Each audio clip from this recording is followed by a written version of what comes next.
अस्सलाम वालेकुम। Economy matters में खुशामदीद। मैं हूं शाहजेब अहमद। सबसे पहले शामिल करेंगे टॉप स्टोरीज।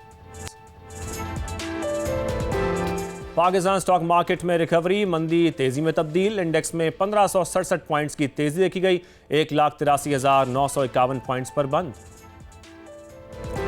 मुल्क में गाड़ियों के फरोख्त में 40% इजाफा। ऑटोमोटिव मैन्युफैक्चरर्स एसोसिएशन के मुताबिक पहली शशमाही के दौरान 88,000 यूनिट्स फरोख्त। फ्रैंकफर्ट जर्मनी में दुनिया का सबसे बड़ा हिम टेक्सटाइल का मेला सज गया। पाकिस्तान की 285 कंपनियों की शिरकत, अरबों डॉलर्स के ऑर्डर्स मिलने का इम्कान। आगे बढ़ते हैं। रोज की तरह आप कुछ जिक्र करेंगे गैर मुल्की करेंसियों का। इंटरबैंक में डॉलर 280 रुपए की सतह पर आ गया। रोज की तरह आज भी एक पैसा कमी हुई है। यूरो की कदर की बात की जाए तो इसमें 73 पैसे की नुमाया कमी देखी गई। फिर बरतानवी यूरो की पाउंड की बात करें तो इसमें भी हम देख रहे हैं कि रुपए के मुकाबले में 25 पैसे ये महंगा हुआ है। सोने की कीमत की बात करना बहुत ज़रूरी है। हम देख रहे हैं कि कीमत फिर रिकॉर्ड सतह पर पहुंच गई है। फी तोला कीमत 900 रुपये इजाफे से 4,81,862 रुपये पर पहुंच गई है। प्रोग्राम में आज के मौजू की तरफ चलते हैं और आगे बढ़ते हैं। आज के प्रोग्राम में जिक्र करेंगे कपास की गिरती हुई पैदावार और इसके मईशत पर असरात का। 2015 में मुल्क में 1,48,00,000 बेल्स की रिकॉर्ड प्रोडक्शन हुई, लेकिन उसके बाद इससे हम देख रहे थे कि पैदावार में मुसलसल कमी होती गई और आज ये फिगर सिर्फ 55 लाख बेल्स पर आ गई। कम प्रोडक्शन का पहला नुकसान तो जिनिंग फैक्ट्रियों को हुआ। मुल्क में 2/3 यूनिट्स बंद हो गए, हजारों मजदूर बेरोजगार हो गए। जो जिनिंग फैक्ट्रियां चल रही हैं वो भी आधी कैपेसिटी पर चल रही हैं। टेक्सटाइल यूनिट्स चलाने के लिए कॉटन यार्न दीगर ममालिक से मंगवाना पड़ रहा है, जिस पर कीमती ज़र मुबादला भी खर्च हो रहा है।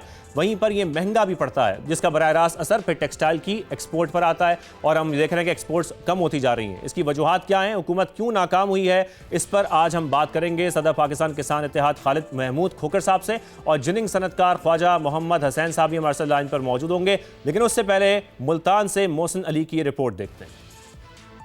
पंजाब की अहम फसल कपास समझी जाती थी, लेकिन अखराजात में इजाफा और काश्तकारों को मुनासिब मुनाफा न मिलने पर कपास की फसल में कमी का रुझान देखने में आ रहा है।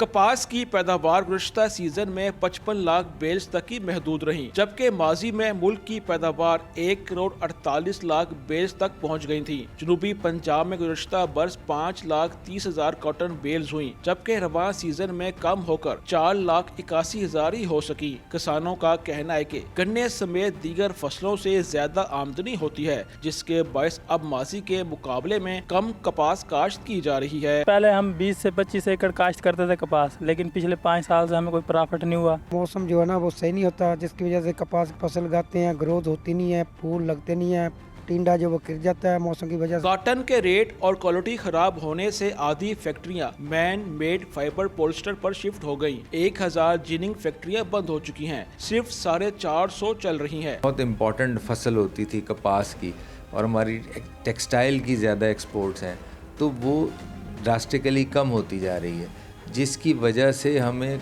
कपास इंपोर्ट करनी पड़ती है और फिर हम उसको एक्सपोर्ट करते हैं फिनिश करके, तो कंपटीशन करना मुश्किल हो जाता है। खाद की महंगी कीमतों और गैर मियारी बीज से भी पैदावार मुतासिर हुई। ट्यूबवेल चलाकर पानी देने से भी फी एकड़ अखराजात में इजाफा हुआ। माहौलियाती तब्दीलियों ने भी कपास की पैदावार को बुरी तरह मुतासिर किया। कपास मुल्क की मईशत और टेक्सटाइल इंडस्ट्री में रीढ़ की हड्डी समझी जाती है। हुकूमत को इस सनत को बचाने के लिए अमली इक़दामात करने होंगे। कैमरामैन चौधरी महबूब के साथ मोहसिन अली, समा, मुल्तान। मौसम की खुसूसी रिपोर्ट आपने देखी। जैसे कि हमने कहा कि हमारे साथ मौजूद हैं सदर पाकिस्तान किसान इत्तेहाद खालिद महमूद खोकर साहब, और जिनिंग सनतकार ख्वाजा मोहम्मद हुसैन साहब भी हमें शो में ज्वाइन करेंगे। पहले हम चलते हैं खालिद महमूद खोकर साहब की जानिब। खालिद साहब, गंदम पैदावारी लागत से कम कीमत पर खरीदी गई, वहाँ से मैं शुरू करूँगा, क्योंकि हमने देखा कि जिसकी वजह से ये देखा गया कि किसान की जो बाकी फसलें थीं वो भी मुतासर हुई। फिर 2015 में हम चले जाएँ खालिद साहब, तो वो भी आप इस पर बेहतर बता सकते हैं कि 2015 में हमारी क्या पैदावार थी कपास की खास तौर पर, और फिर वो आहिस्ता आहिस्ता अब इस वक्त कहाँ पर आ चुकी है। बीच में सैलाब से भी काफ़ी हद तक मुतासर हुई। इस वक्त हमारी जो पैदावारी सलाहियत है वो कितनी है और सब पैदावार हो कितनी रही है कपास की, ज़रा ये पहले आप बताइए। जी बहुत शुक्रिया। 92 में मैंने काश्तकारी शुरू की थी। 92 में हमारी जो कपास की प्रोडक्शन थी वो 1,28,00,000 बेल थी और इंडिया था 1,10,00,000 बेल। हमारा सिर्फ एक ज़िला विहाड़ी 16 लाख बेल थी और पूरा सिंध 12 लाख बेल था। आज हम 1,28,00,000 से हमने कॉटन बेल का कोई 20 से 25 किलो वज़न भी कम किया है और हम आ गए 53 लाख के ऊपर, ना होने के बराबर है। तकरीबन हमारी 1/3 रह गया 92 के बाद इस वक्त जो कपास है। उसके ना होने की जो वजूहत हैं, पहली चीज़ वजह तो ये है कि हमने रिसर्च के ऊपर इन्वेस्टमेंट नहीं की जो करनी चाहिए थी। हमारा रिसर्च का बजट एग्रीकल्चर की GDP का 0.18 है, ना होने के बराबर है। अगर आप ब्राज़ील को ले लें, चंद सालों में तरक्की क्यों की? सिर्फ एक ही वजह है कि उसका जो रिसर्च का बजट है वो 1.75 है। सही। दूसरी वजह है कि हमारे पास कॉस्ट ऑफ प्रोडक्शन में लेवल प्लेइंग फील्ड नहीं है दुनिया के साथ। हमें यूरिया की बोरी मिलती है 4,300 रुपए की, इंडियन काश्तकार को मिलती है 884 रुपए की, पाकिस्तानी रुपीज़ में मैं बात कर रहा हूँ। हमें DAP मिलती है 15,000 रुपए की, इंडियन काश्तकार को पाकिस्तानी रुपीज़ में 4,000 रुपए की। हमारा बिजली का बिल है 40 से लेकर 50 रुपए यूनिट तक, इंडियन काश्तकार को डेली 10 घंटे बिजली फ्री मिलती है। ये एक कॉस्ट ऑफ प्रोडक्शन दुनिया का मुकाबला नहीं कर सकते। इसी तरीके से हमारा टेक्सटाइल सेक्टर भी दुनिया से मुकाबला नहीं कर सकता, क्योंकि उसके पास जो पावर की जो बिजली मिल रही है वो इतनी महंगी है, वो लेवल प्लेइंग फील्ड नहीं है उनके पास। यही वजह है कि आपकी एक्सपोर्ट में कमी आ गई। अब आप एक चीज़ देखें कि आज हम ज़रूरी मुल्क होने के बावजूद, कपास काश्त के बावजूद, हमारी जो टेक्सटाइल की टोटल एक्सपोर्ट है वो $18 बिलियन है, जबकि बांग्लादेश की बिल्कुल। हम इस तरफ आते हैं, बिल्कुल इस तरफ आते हैं। लेकिन आपको क्या लगता है किसान इस वक्त जो है वो कपास के मुकाबले में दीगर जो हम देख रहे हैं कि फसलें हैं उसको तरजीह दे रहा है? इसकी वजह क्या है? क्या ज्यादा दरामद होना है? लालची आदमी मरा, उसका कब्र में हिसाब किताब हुआ। फरिश्तों ने आखिरी सवाल किया कि जन्नत पे जाना पसंद करोगे या दोज़ख में? तो उसने कहा साहब जहां 2 पैसे का फायदा मिले। मैं मुल्तान डिवीजन का दूसरा बड़ा कपास का काश्तकार हूं। मैं इस प्लेटफॉर्म पे कह के जा रहा हूं कि मैं इस साल कपास काश्त नहीं करूंगा, मैं नुकसान बर्दाश्त नहीं कर सकता। लेकिन जो इस वक्त हम नहीं, यहाँ पर मुझे ये जरूर बताएगा कि फिर जो इंपोर्ट बढ़ रही है कपास की, वो हमारी पैदावार कम होने की वजह से हो रही है या पैदावार कम है इसलिए इंपोर्ट? नहीं, इंपोर्ट भी मैं आपको अर्ज करूं, मैं अगर पाकिस्तानी काश्तकार कपास उगाता हूं, मेरे ऊपर 18% GST है। और जुलाई के एंड तक जो बाहर से जितनी कपास आ रही थी वो ड्यूटी फ्री थी, 100% ड्यूटी फ्री थी।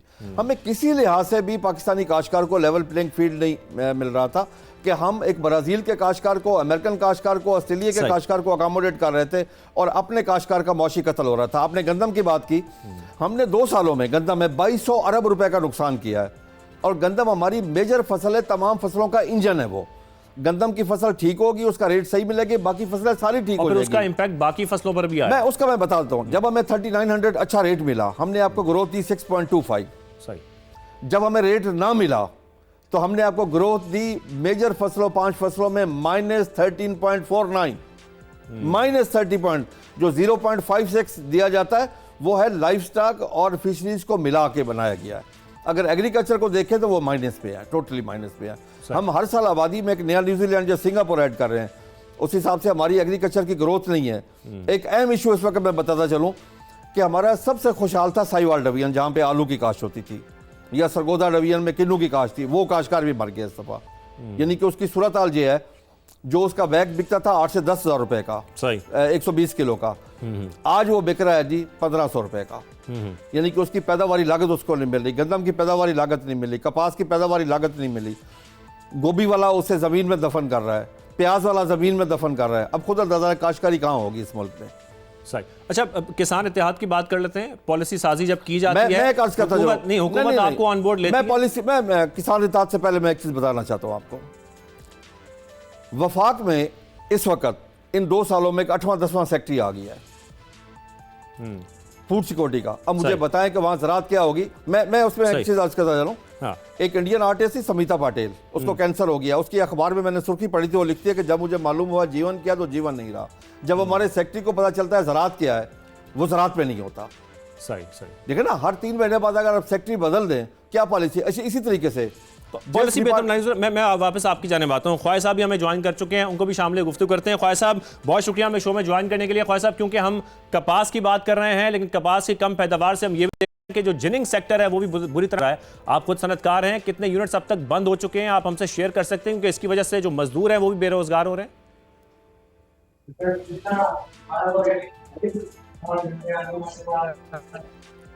जी, मैं बिल्कुल खालिद खोकर साहब की बातों से मुत्तफिक हूँ कि जिस तरह इस वक्त इस वक्त मसला आ रहा है बीज का। मुजाहिरा नहीं किया, कोई नया बीज नहीं आया पिछले 10 सालों में, लेकिन इंपोर्ट भी करने की इजाज़त नहीं दी सही। कि आप मोनसेंटो वगैरह किसी बड़ी कंपनी को इंपोर्ट करने की इजाज़त देते। तो उस वजह से इस वक्त हमारे पास अच्छा, 40 आपकी ख्वाहिश साहब आवाज़ में कुछ डिस्टॉर्शन आ रही है, हम वापस आपकी जानिब आते हैं। खालिद साहब, यहाँ पर ही हम गुफ्तगू को थोड़ा सा आगे बढ़ाते हैं। पॉलिसी साजी की बात हो रही थी, क्या किसान इत्तेहाद को ऑन बोर्ड लिया जाता है जब पॉलिसी साजी की जाती है एग्रीकल्चर सेक्टर को लेकर? आप मुस्कुरा रहे हैं, इस पर जवाब भी दीजिए। देखिए, पहली चीज़ तो ये है कि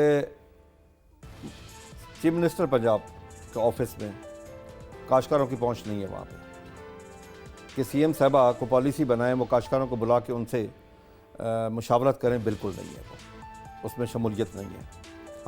हमारा एक पंजाब एग्रीकल्चर कमीशन बना हुआ है, मैं उस कमीशन का मेंबर हूँ। कल उसकी मीटिंग थी और वो बड़े अरसे बाद मीटिंग हुई, हालांकि ये मीटिंग महीने में कम से कम 2 मिनट होनी चाहिए, जो कि नहीं होती। इसी तरह वफाक में यही पोजीशन है, यानी कि वफाक में जो मैंने देखा, जो कमेटियाँ बनी हुई मुख्तलिफ, वहाँ पे जो पीएम ने कॉटन पे बनाई, उसमें कॉटन ग्रोवर मुझे तो नज़र कोई नहीं है जो कपास काश करता हूँ। सही। यानी कि आप ये देखें ना, असल चीज़ तो ये है ना कि जो मुतलका लोग हों, अगर मुतलका लोग नहीं है, मैं आपको अर्ज़ कर रहा हूँ कि मुल्तान डिवीजन का दूसरा बड़ा कॉटन ग्रोवर हो, ठीक है ना, अच्छा, वो उसमें शामिल नहीं है। सर, असल चीज़ ये है कि इस वक्त हम जितना ज़राअत में पीछे जा चुके हैं, देखना यह है कि हमारी इंपोर्ट एक्सपोर्ट पे क्या फ़र्क पड़ा है जी इस साल में। असल चीज़ देखने वाली ये होती है। टेक्सटाइल एक्सपोर्ट से बहुत फ़र्क आया है। मैं आपको अर्ज़ करूँ ना कि आपकी चिल्ली की एक्सपोर्ट में 90% कमी आई है एक साल में, 70% आपकी मक्की की एक्सपोर्ट में कमी आई है, 40% फ्रूट वेजिटेबल की एक्सपोर्ट में कमी आई है, अब उसकी बढ़ रही है, कुछ मेरे ख्याल 30% ऊपर हो गई, चावल की एक्सपोर्ट में कमी आ गई है, 340% कॉटन की इंपोर्ट में इजाफा हुआ है। कुदरत ने हमें तमाम वसाइल दिए हैं, विल नहीं है हमारे पास। लेकिन ये जो इंपोर्ट में इजाफा है कपास को लेकर खास तौर पर, क्या इसकी एक बड़ी वजह सैलाब भी थे? क्योंकि हमने नहीं, सैलाब की कोई वजह नहीं है सर। सैलाब से कपास का एरिया ज़्यादा मुतासिर नहीं हुआ। इससे पिछले साल भी यही पैदावार थी, सेम यही थी जब सैलाब नहीं आया। देखना यह है कि हमने कपास के साथ किया क्या है। यानी कि बुनियादी वजह यह समझ आ रही है किसान को उतना मुनाफा नहीं मिल रहा कपास के ऊपर, इस वजह से कपास की पैदावार कम हुई है। देखना, जहां पंजाब में 60 से 65 लाख एकड़ लगाते थे, वहां 30 लाख एकड़ पे आ गए हैं, फिर पैदावार में कमी आ गई, फिर वायरस ने उसको, आज तक हम वायरस का हल नहीं ढूंढ सके आज की डेट तक। सही। किसान को इस वक्त किस हद तक अकोमोडेट किया जा रहा है, उनको फैसिलिटेट किया जा रहा है? अब सीएम साहिबा ने किसान पैकेज का भी ऐलान किया था, तारीखी पैकेज उसको कहा गया, उसका फेज़ 1 आया, फिर फेज़ 2 आया, उससे किस हद तक फायदा हुआ? मैं आपको माली मुआवनत कितनी हुई? देखिए, मैं आपको अर्ज करूँ, हमें कोई पैकेज नहीं चाहिए, हमें खैरात नहीं चाहिए, हमें अपनी फसल का रेट चाहिए। हम मांग क्या रहे हैं हुकूमत से कि हमारी पैदावारी लागत निकाल लें, उसके साथ 25% मुनाफे के साथ जो इंटरनेशनल थंब रूल है, हमें वो रेट दे दें, हमें कोई ना दें। आप देखें ना, अब मुझे अब एक चीज़ बताएं, किसान कार्ड है, वो कर्जा है। 6 माह बाद अगर फर्ज किया हुकूमत 100 अरब रुपए देती है, लेकिन उधर देखें वो 100 अरब हमने वापस करना है। उधर से हमसे 2 साल में सिर्फ गंदम में 2200 अरब रुपए ले लिया गया, तो मवाजना करें ना। अगर ट्रैक्टर में हमें 9 अरब रुपए की सब्सिडी मिली चंद फार्मर्स को, लेकिन ये देखें कि जीएसटी कितनी बढ़ा दी, उसका इम्पैक्ट क्या है 22 अरब रुपए का, हमें क्या मिला। बिजली का रेट की, मैं ज़रूरी बिजली के रेट की मैं बात करूं, आज से पहले हमेशा हमारा रेट इंडस्ट्री से हाफ से कम होता था, अब इंडस्ट्री से 1-2 रुपए हमारा ज़्यादा है। हमें कहाँ अकोमोडेट किया गया है इस वक्त? काश्तकार, मैं आपको हकीकत बता रहा हूँ, इस वक्त ज़राअत के हालात नहीं अच्छे। काश्तकार के ना घर के हालात ठीक है, ना खेत के हालात ठीक है, ना बच्चों की तालीम के, ना सेहत के, ना आपकी फसलों के हालात ठीक है। देखिए ना, फूड सिक्योरिटी इस वक्त टोटली रिस्क पे लगी हुई है, टोटली रिस्क है। मैं तो आपके प्लेटफॉर्म से, इस समा के प्लेटफॉर्म से मैं गुजारिश करता हूँ हुकूमत वक्त से कि खुदा के लिए तमाम लोग मिल बैठो। यहाँ पे मैं आपको, यहाँ पे ज़राअत के ऊपर सियासत होती है, मेरे लिए बायसे शर्म है ये। जिस मुल्क में गंदम के ऊपर, गंदम एक पॉलिटिकल क्रॉप हो गई है, चीनी एक, गन्ना एक पॉलिटिकल क्रॉप हो गया, ये हमारे लिए बायसे शर्म है। लेकिन आपकी क्या तजावीज़ हैं कपास की बहाली के लिए? क्या फौरी तौर पर इस वक्त जो है वो एक्शन लेना चाहिए हुकूमत की तरफ से? वो क्या हो सकता है? क्योंकि जब बीज की, अद्वियात की, खाद की बात कर रहे हैं, वो भी एक अलग मसाइल है, फिर मुनाफा भी नहीं है। मैं चाहूँगा कि इस वक्त फौरी तौर पर हुकूमत एक चीज़ करे, किसानों को, एप्टमा को, जिनर्स को अपने पास बुलाए, उसमें फाइनेंस भी हो, उसमें फूड सिक्योरिटी भी हो, इंडस्ट्री भी हो, कॉमर्स भी हो, सही। उसमें बैठ के मशवरा करके कि किसी तरीके से इसको मुनाफा बख्श फसल बना दें। अगर काश्तकार को उसमें बचत नहीं होगी, काश्तकार क्यों काश्त करेगा? क्यों काश्त करेगा? ख्वाजा साहब भी हमारे साथ लाइन पर मौजूद हैं। ख्वाजा साहब, जैसे कि बात हो रही ना इस वक्त कपास की कम पैदावार की, लेकिन जिनिंग सेक्टर भी इससे बुरी तरह मुतासर हो रहा है। आप कंटिन्यू कीजिएगा बात। इस वक्त कितने यूनिट्स अब तक बंद हो चुके हैं जिनिंग के? सर, जिनिंग के इस वक्त 1400 यूनिट्स में से 1000 बंद हो चुके हैं, सिर्फ 400 चल रहे हैं। और टेक्सटाइल इंडस्ट्री में से 450 मिलों में से इस वक्त 150 मिलें बंद हो चुकी हैं, सिर्फ 300 चल रही हैं। टेक्सटाइल, अगर हम जिनिंग इंडस्ट्री के हवाले से देखें तो इस वक्त आज 2014 में 1.5 करोड़ बेल हमने बनाई थी, आज हम 60 लाख बेल पर हैं। और टेक्सटाइल इंडस्ट्री इस वक्त इंपोर्ट करने पर मजबूर है।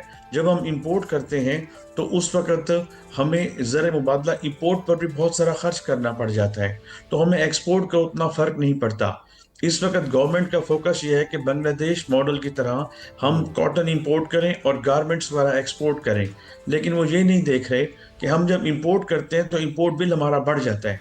हम बार बार गवर्नमेंट को, जिस तरह खालिद खोकर साहब ने कहा है कि हमें बीज पर तवज्जो देनी चाहिए और हमें आपस में बैठकर इस मसले को हल करना चाहिए और आसानी से मसला हल हो सकता है। हमें सिर्फ एक विल चाहिए कि हमने आपस में बैठकर मसले को हल कैसे करना है। आसान हल ये है कि आप अच्छा बीज ले आएं। आप खुद नहीं बना सकते, आप इंपोर्ट करने की इजाज़त दे दें मॉन्सेंटो वगैरह का। टेक्सटाइल इंडस्ट्री को आपने खड़ा करना है, आप बिजली का रेट कम कर दें, इंडस्ट्री एक दिन में खड़ी हो जाएगी। ये बहुत आसान हल है, लेकिन इस वक्त हमें सिर्फ इकट्ठे बैठकर हल करने की जरूरत है। इकट्ठे बैठकर हल करना है। ख्वाजा साहब, जिनिंग सेक्टर को हम कहते हैं ये टेक्सटाइल सेक्टर की बैकबोन है और टेक्सटाइल सेक्टर इस वक्त हमारा बहुत ज़्यादा मुतासर हो रहा है। एक्सपोर्ट्स में टेक्सटाइल में बेहद कमी आ गई है, लेकिन हम इस वक्त देख रहे हैं कुछ इंप्रूवमेंट भी हमें फील होती है। लेकिन इस वक्त क्या मसाइल हैं आपके ख्याल में? जो क्राइसिस इस वक्त हम देख रहे हैं पूरे टेक्सटाइल सेक्टर में, खासतौर पर जिनिंग में, इसका जिम्मेदार कौन है? इसको हल किस तरीके से किया जा सकता है? सर, इसका मेन वजह सिर्फ और सिर्फ ये है कि हमारे पास इस वक्त क्वालिटी बीज नहीं है, और क्वालिटी बीज ना होने की वजह से काश्तकार को प्रोडक्शन नहीं मिल रही और क्वालिटी नहीं मिल रही। उसकी वजह से वो अपने उसको रेट भी अच्छा नहीं मिलता और उसकी प्रोडक्शन भी कम होने की वजह से उसकी पैदावारी लागत बढ़ जाती है। और जो टेक्सटाइल मिल वाला है वो जब कॉटन खरीदने जाता है तो उसको ट्रैश और हल्की लंबाई में कॉटन का उसकी लंबाई कम मिलती है। इस दफ़ा सैलाब की वजह से पाकिस्तानी कॉटन की क्रॉप की जो क्वालिटी है वो तकरीबन 10 से 15% कम हो गई है, ड्रॉप हो गई है, और मजबूरी में इंपोर्ट करना पड़ गई है। इसका सिर्फ और सिर्फ एक ही हल है कि हमें बीज क्वालिटी बेहतर बनानी चाहिए। और बीज बनाने में प्रॉब्लम आपको मैं ये बताऊं कि एक प्राइवेट सेक्टर ने कंपनी बनाई थी सनीफा के नाम से आज से 3 साल पहले, इसको अगर हम ख्वाजा साहब कंक्लूड करें तो पैदावारी लागत को कम करना है, बीज की क्वालिटी को बेहतर करना है, यह बहुत ज़रूरी हो चुका है। ख्वाजा साहब, बहुत शुक्रिया हमें शो में ज्वाइन करने की। खालिद साहब, आपने हमें स्टूडियोज़ में ज्वाइन किया, आपका बेहद शुक्रिया। आज के शो से हम इजाज़त चाहेंगे, इजाज़त दीजिए। अल्लाह।